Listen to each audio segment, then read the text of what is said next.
But so why the Willows? Well, this is a quote that he actually said, and he wrote prolifically about the adventures that they had at the Willows. And he wrote that the Willows was established for the benefit of the fortunate young women facing social and moral ostracism. Now, he wrote that in 1929. So to realize that they had such a forethought to be able to want to help women in that era is really against what society was all about.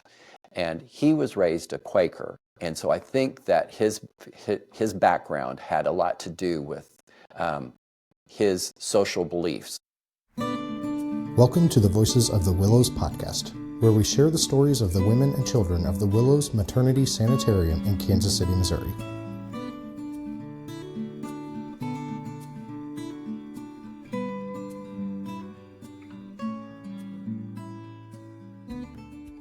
Hi, I'm Kelly Parr, and I'm glad to have you join us today for Voices of the Willows. What I'd like to share with you today is a little bit about the history of the Willows Maternity Sanitarium. It's just amazing to me that a facility was run and operated for 64 years in the same location and the same family holding it for that long, and how many lives that it has touched. So what I want to start with is just I want to tell you a little bit about the facility itself. It was a privately owned facility, and the same family owned it for that entire 64 years. It actually was operating in the same place for 61 years because they moved to 2929 Main Street in 1908 when they bought this mansion. My mother always said that she thought wondered if her mother was living in a mansion on a hill. Well, little did she know that she actually was born in a mansion on a hill because they had bought this home that was a mansion. The family that owned the Willows and started it was called the Haworth family.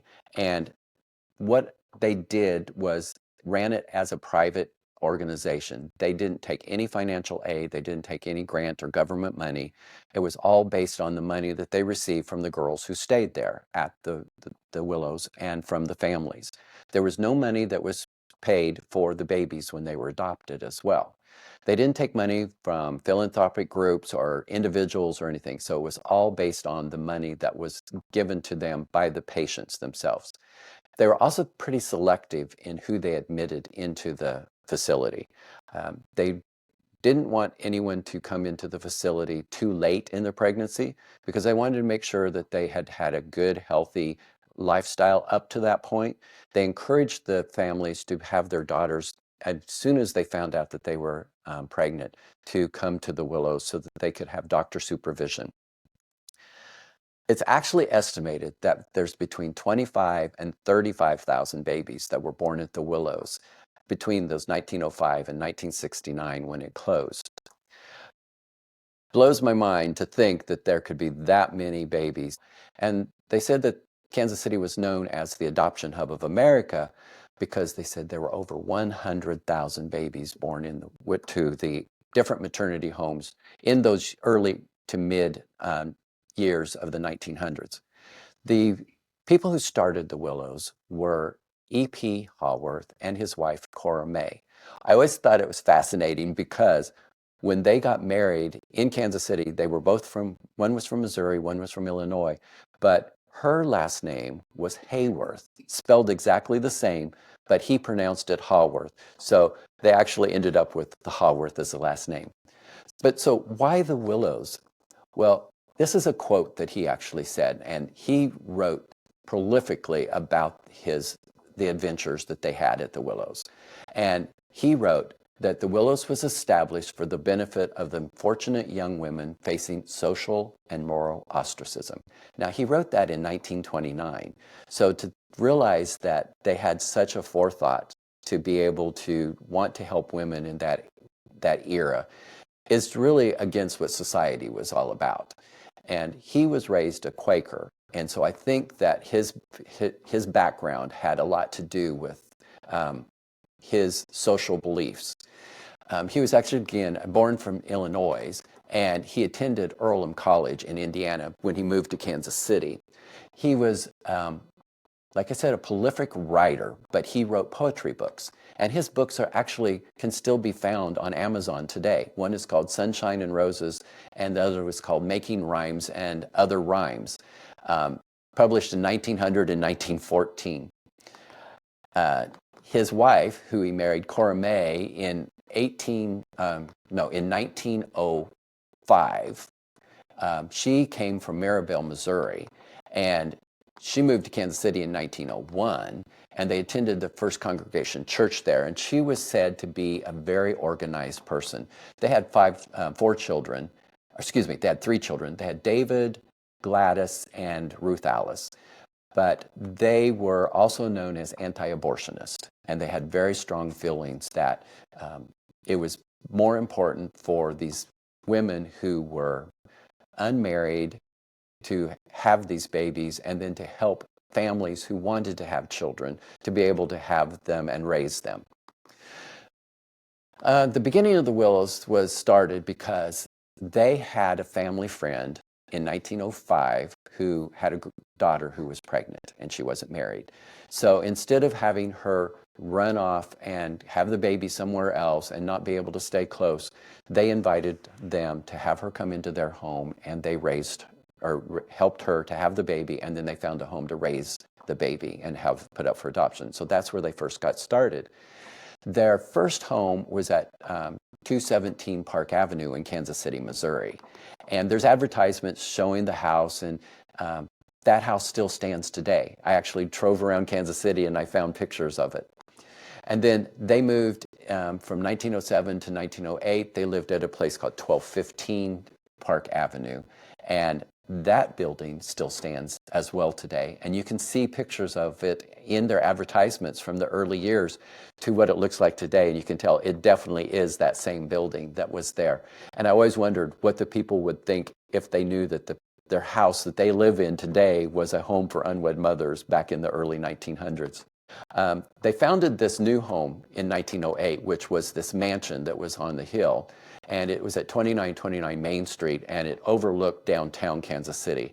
It's a beautiful, beautiful house that had been owned by a man named Asa Maddox, and he had quite a history in all of Kansas City. But when he passed away, they actually had his funeral in the parlor, and then his widow sold the house to the Haworth family to start the Willows.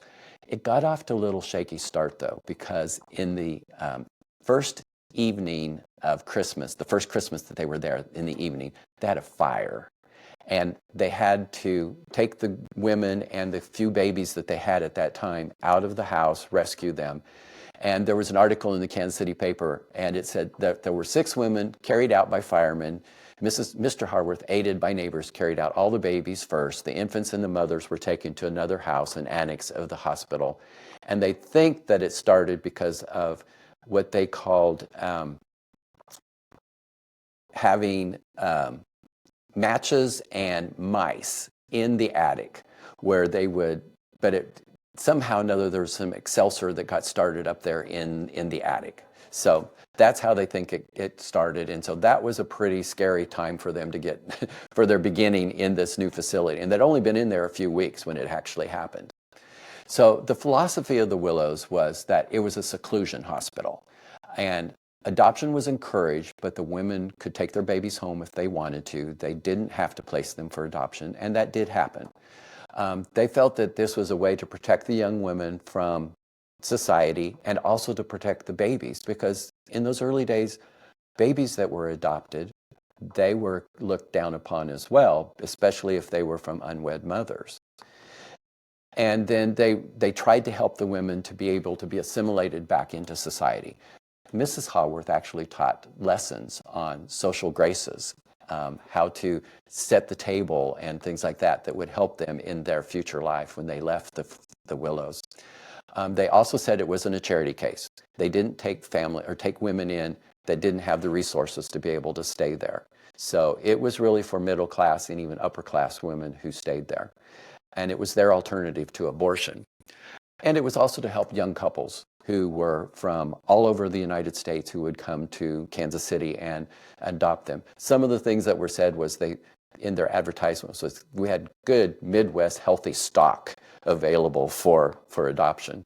Now, the philosophy changed a lot over those 64 years, as you can imagine. So it went from those early years where it was total seclusion, the women were not allowed to leave the facility, to in the latter years, women could actually go to the plaza, they could go downtown, and they could go shopping.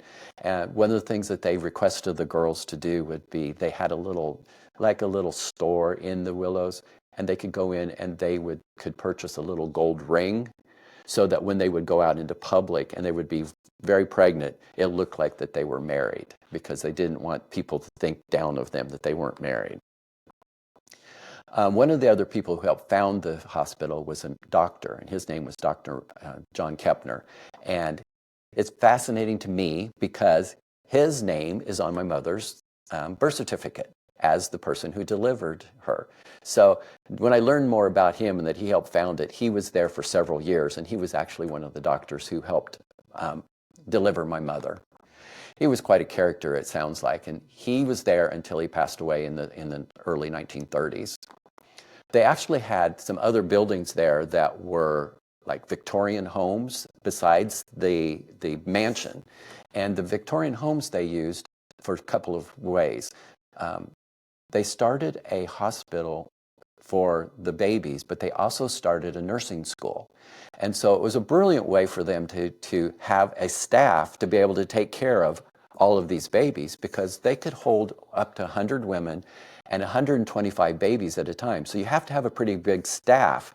So they had advertisements for nurses to come in, and we will train you to be certified as a nurse, and then you stay and you work there. And they lived in one of these Victorian homes. In the very earliest times, they actually had a tent that the nurses stayed in until they were able to acquire these Victorian homes. There was also a cottage that was not as expensive for women to stay in later on versus staying in the main building.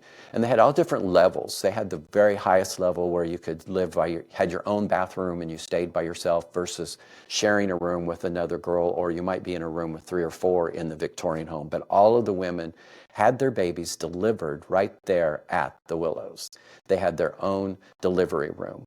And the term that they used was to say that they were in confinement. When they went into confinement, was meaning that they had gone in to have their babies and to be delivered.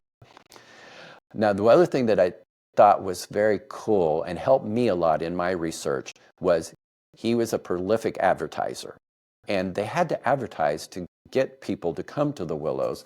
And the way they would do it was they would put together these brochures with pictures of the Willows, the inside, and they would send these to the doctors all over the country.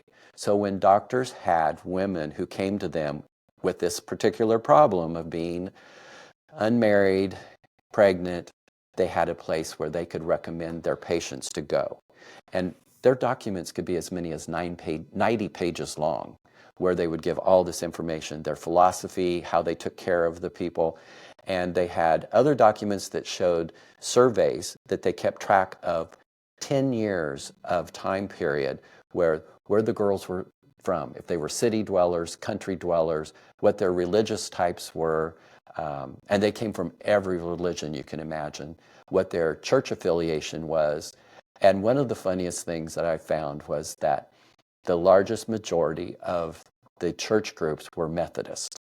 And Mr. Haworth, in his document, says it has nothing to do with the religion. We're not saying that the Methodists were more likely to have this problem. And there were more Methodists in the Midwest, where a lot of the girls came from the Midwest.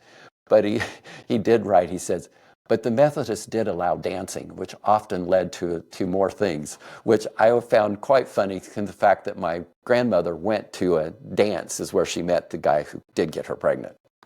So he did a lot of advertising. He actually wrote something called My Diary by Elizabeth. He made up this entire diary where he pretended like he was a woman who went to the Willows and told about her whole stay and what she went through the whole time. It's just incredible to read what he came up with in the advertisements that he did. So he was quite the writer and did a great job. He did another one called Bypass and Crossroads, where he told different stories of people and how they came to the Willows under different circumstances, all made up. These things he would also share with the doctors, and they would send out to the people so that they could be able to come. In the early days, they actually advertised their facility in the newspaper, but then laws changed and said you could no longer advertise, and if you did advertise, you had to say that you could work there to help pay for your way. So eventually they stopped advertising for that, but they still advertised until about the late 1920s when laws changed. They would advertise that they had babies that were available for adoption. But the laws changed because it said that it sounded like they were selling the babies. But they never charged anything to come to the Willows to adopt a baby except for to pay the expenses for the court costs. And for like in my mother's situation, when they adopted her, it was like $30 in 1925, which was a lot of money, but it paid for the court costs and it paid for any amenities that they needed to bring with them, like bottles and things that would help them to take the child home with them. Now, my grandmother went by train, which is interesting to me because the Union Station in Kansas City had a major role in all of this being known as the adoption hub of America in Kansas City, because it was centrally located and all of the trains came from all over the country. And in this 10-year survey, it showed that every state was represented at girls who came to the Willows over the time period. And so a lot of the women came to the Willows by train, sometimes by themselves, sometimes a family member would bring them, sometimes a spouse would bring them. There were actually some married women who came and gave babies up for adoption during the Depression because they could no longer afford to keep their babies. One story I heard was of a family who had like 6 siblings when they found their biological family. And the woman that was the one given up for adoption was in the middle of all of them. Every 2 to 3 years there was a baby until there was a 6-year gap. And it was during the Depression. They couldn't afford her, so they gave her up for adoption, and then they had more children after that. So it's just fascinating to learn about the different stories that these people have. They quit advertising, like I said, for the babies in the mid to late 1920s, and then from then on, they started to put out brochures that they would send to the doctors as well. So they had families who would come to them and say, we would like to adopt a child. Do you have any recommendations? And so the Willows was one that was often recommended as a place that was high respected. They did a very good job of taking care of the women so that they would be in good health when the babies were born, and then the babies would be in good health. And then they weighed the babies. They had a really good system in trying to get the babies adopted out fairly quickly because the Willows was responsible for the cost of the babies while they were in their facility. So they wanted to have turnover to get those babies out as quickly as they could. I've had the question asked before, well, what about babies that weren't adopted? Or was there health issues and things like that? Some of it's not real clear, but I do know that in some of their documentation, it said that if a child was not adopted within a year, the family was responsible to come back and take the baby, which I don't know how often that happened, but it was in their documentation. So a birth mother might be responsible. And I know that they also had one child that was physically had difficulties or disabilities, and the mother couldn't take care of it. And she would send money back to the Willows to take care of the baby until she herself was killed in a car accident. And then that baby was placed in a foster home, or I think it was more like in a home for children with disabilities. There's a lot of other stories that go on about the Willows. There was a scandal that happened. There's a lot of scandals that you hear about some of the other maternity homes, but the Willows only really had one major one, and that's a story of another time that I can share with you. It was about a woman named Lydia Locke, and it could be made into a movie. It's fascinating. The Willows, again, was open until 1969. In 1953, the original Mrs. Haworth passed away. And she passed away in the apartment that was actually in the Willows. She basically lived at the Willows, even though they had their own home. And it was on Christmas Eve when she passed away. And then the daughter-in-law, Mrs. Haworth, took over. Her name was Garnet, and she then ran it from 1953 until 1969.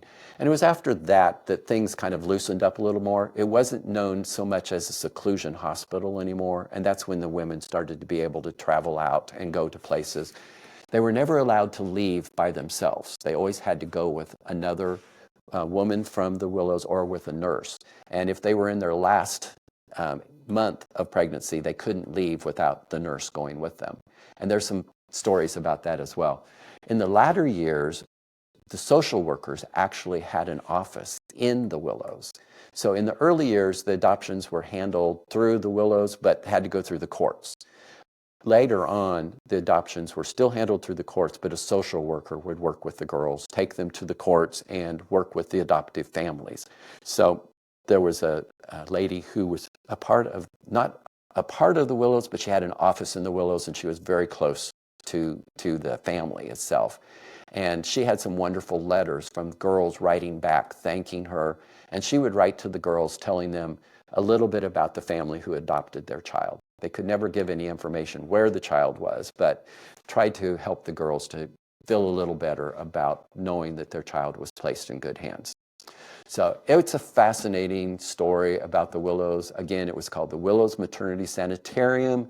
On the outside of the building, it was called the Willows Hospital. And so sanitarium has a little different connotation today than it did in the early years. So they kind of still kept the name sanitarium on their stationery, but on the outside of it, it was called the Willows Hospital. And they did a great job of just helping women to get back into a society, assimilate them. Again, it's a very sad situation for so many of those women to give up their babies, but there were a lot of people that had enriched lives because of being into an adoptive family that loved them. Not everything is perfect. And again, I had one person who said that they were very sad that they were in a very difficult situation in their adoptive family. But I always said to this person, I said, everybody has difficulty and good times in their families, whether you're adopted or you're in your family that you were raised in, that you were born into. So I really can't say that just because you were in an adoptive family, it was a bad situation or a good situation. Everybody is different. So through this whole process of learning more about the Willows and talking to more people, something happened that was really great, I think. One man, his name was Phil Samuel. He was traveling through Kansas City on his way home to Ohio, and he was born at the Willows, and he wanted to stop and see where he was born. And so many people want to see the location where they were born or where the Willows was at. In fact, I did that after I found out information about my own mother being born at the Willows, and I drove out there. Well, it was a motel. It was no longer there. It had been torn down and I had no idea. Anyway, Phil wanted to do something to commemorate the place where he was born. So he contacted Carol Price and me and said, is there something that we could do? And he thought a historical marker would be a great thing to come up with. We thought that sounded like a great idea. So we worked with him. He did a GoFundMe page. He worked on designing the marker. It looks just like the Missouri historical markers. We raised the money through the GoFundMe page. A lot of the Willows birth mothers and adoptees donated money and raised the money. Carol helped pay for a lot of it. And we got the marker made, and then we sat there for 2 years, couldn't find a place to get it put up because the landowner where the Willows was not able to allow us to put the marker up. So we sat on it for a long time until eventually one of the birth mothers who had lived at the Willows, her name is Brenda, wrote and said, I know the marker's out there, but where is it not placed? And so I told her, she said, have you ever thought about putting it next to this limestone wall? When I was in the Willows, I could look out my window, see the parking lot, and I could see this limestone wall. She said, there's a school there, a daycare there now. And she said, I think they would probably let us put the marker up and it would be in a good location. So we contacted them. They were excited about it. They said, sure, let's do it. And so we got the marker placed, and it's at 2911 Main Street, which the main building was at 2929 Main Street, but they owned the whole block. And right behind it is this limestone wall, which is very famous. Going up to the Willows itself, there was this sidewalk that went up these tall stairs and limestone walls all the way around it. And it was well known for these large stairs, and everybody talks about remembering going up these stairs. So the limestone wall really was a great way to have this commemoration behind it. So the marker was put in about almost 2 years ago, and it was dedicated on Carol Haworth's Price on her 80th birthday. She was actually born at the Willows herself and adopted by her parents who ran the Willows. And we had about 60, 70 people there. The TV crews were there. And there was people that came from all over the United States who had either been born there. There was a woman from Idaho who had been a birth mother that wanted to be there for it. And it's a really beautiful, gigantic historical marker that you can see right from the road. But if that's something you'd be interested in going to see, it really is fun. And a lot of people stop there. They take their pictures. There's a Willows Facebook page that there's like 600-700 members to to the Willows who had some connection. And a lot of people will take their pictures and they'll post their picture with the historical marker on the Facebook page. So if you're very interested, go and see it. Go take your picture, add it to the Facebook page, and hopefully you will enjoy it as much as we have in being able to get this marker and to commemorate the Willows and the good work that the people there did. That is basically a lot of the history of the Willows. If you have any other questions about it, feel free to write me questions, ask questions about things. I'd be happy to answer them for you.